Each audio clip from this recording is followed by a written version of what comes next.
आग्र्याहून सुटका. मुघलांनी चालवलेला प्रचंड नाश आणि त्यांचं अफाट सामर्थ्य महाराजांना दिसत होतं. तात्पुरती माघार घ्यायची आणि नंतर संधी मिळताच उठाव करायचा असं शिवाजी महाराजांनी ठरवलं.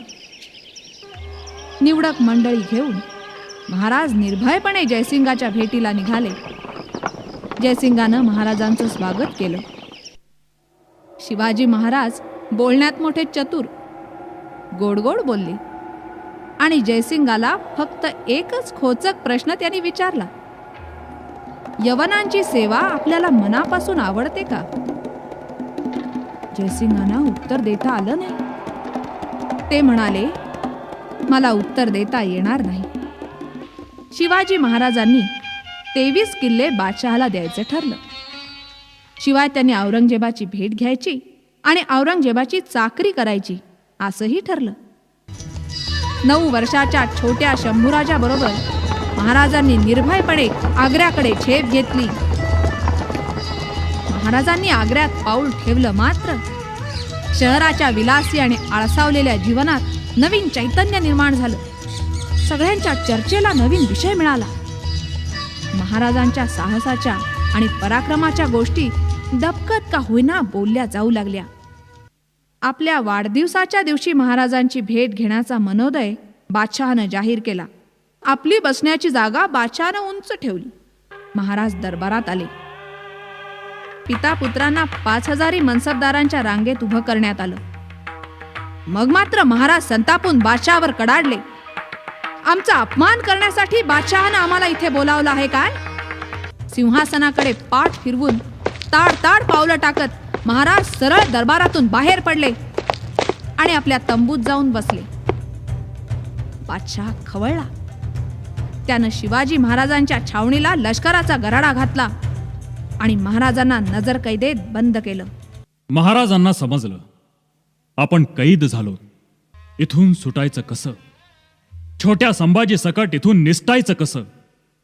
त्यांच्या अवतीभोवती हिरोजी फर्जत, सर्जेराव मणकोजी आणि बाकीचे जिवलग मित्र बसले होते. त्यांच्या डोक्यात विचार सुरू झाले आणि एका युक्तीनं जन्म घेतला. त्यांनी आपल्या जिवलग मित्रांना जवळ बोलावलं आणि त्यांच्या कानात आपली योजना सांगितली.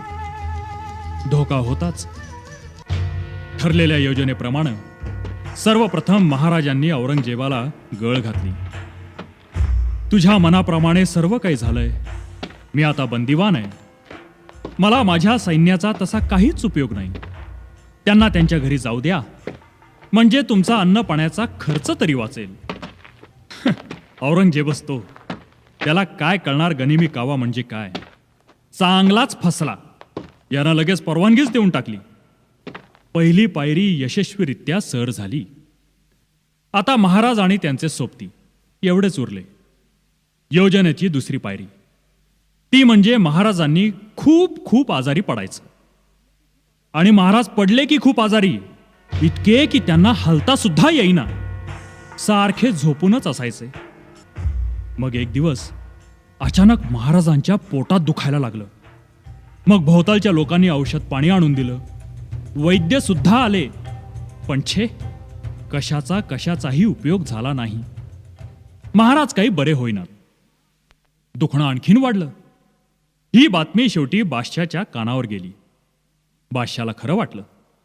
पहाऱ्यावरच्या मोगल सैनिकांना आणि त्याच्या सरदार फुलात खानाला सुद्धा हा सगळा प्रकार खराच वाटला. महाराजांनी बादशाला कळवलं, बाबा रे, आता माझं काही खरं नाही. मी जर गोर गरीब ब्राह्मण आणि फकीर यांना मिठाई वाटली तर त्यांच्या आशीर्वादानं माझा त्रास कमी होईल असं मला वाटतं. तेव्हा आपण दान धर्मासाठी परवानगी द्यावी ही विनंती. बादशाह याला पण तयार झाला. मोठमोठे पेटारे मागवण्यात आले. त्यात मेवा मिठाई भरण्यात आली आणि मिठाईनं भरलेले पेटारे महाराजांच्या खोलीतून बाहेर जाऊ लागले. बाहेर जाणाऱ्या प्रत्येक पेटाऱ्याची पहारेकरी कसून तपासणी करत होते आणि प्रत्येक वेळी त्यातली थोडी थोडी मिठाई सुद्धा हडप करत होते. पहारेकरी तर या सगळ्या प्रकारानं जाम खुश होते, कारण दररोज मिठाई खायला मिळत होती ना. असं दररोज होऊ लागलं. पहारेकऱ्यांचा पेटारे तपासायचा उत्साह पण दिवसेंदिवस कमी होत चालला होता. असंच एक दिवस नेहमीप्रमाणे पेटारे आले. त्यातले 2 रिकामे सोडून बाकीच्यात मिठाई भरण्यात आली. सगळ्यांचे चेहरे काळजीनं ग्रासले होते. छाती धडधडत होती. महाराजांनी हिरोजी फर्जदला जवळ बोलावलं. आपल्या हातातलं सोन्याचं कडं काढून त्याच्या हातात घातलं. महाराज पटकन एका पेटाऱ्यात जाऊन बसले आणि हिरोजी महाराजांच्या जागी जाऊन झोपला. दुसऱ्या पेटाऱ्यात संभाजी बसला. सर्व पेटारे कर्र कर्र असा आवाज करत बाहेर पडले. नेहमीप्रमाणे पहारेकऱ्यांनी पेटारे थांबवले. 1-2 पेटारे उघडले आणि हुकूम दिला, जाओ. गावाच्या बाहेर पोचल्यावर पेटारे उघडण्यात आले. आतून शिवबा आणि संभाजी बाहेर पडले. सोबत्यांनी घोडे तयारच ठेवले होते. घोड्यावर बसून सर्वजण सुसाट महाराष्ट्राकडे दौडू लागले. इकडे तर फारच गंमत झाली. फुलाद खान आणि त्याचे पहारेकरी महाराजांच्या खोलीत येऊन डोकवायचे. हिरोजी फर्जद पलंगावर झोपलेला असायचा आणि मदारी त्याचे पाय दाबत बसलेले असायचे. त्यांना बघून फुलाद खानाला वाटायचं महाराज झोपलेत. थोड्या वेळानं दोघे उठले. झोपण्याच्या जागेवर गाद्या आणि उशा ठेवल्या. त्यावर पांघरून घातलं, म्हणजे बघणाऱ्याला सुद्धा वाटलं पाहिजे की महाराजच झोपले. दोघजण खोलीच्या बाहेर आले. पहाऱ्यावरच्या चौकीदारानं दोघांना हटकलं आणि विचारलं, ऐ, कहाँ जा रहे हो? त्यांनी न घाबरता सांगितलं, महाराजांचं डोकं दुखतंय, औषध घेऊन येतो, असं म्हणून अंधारात दोघंही पसार झाले. दुसऱ्या दिवशी पहारेकरी आत बघायला आले तर काय, आत कोणीच नाही. खोली रिकामी.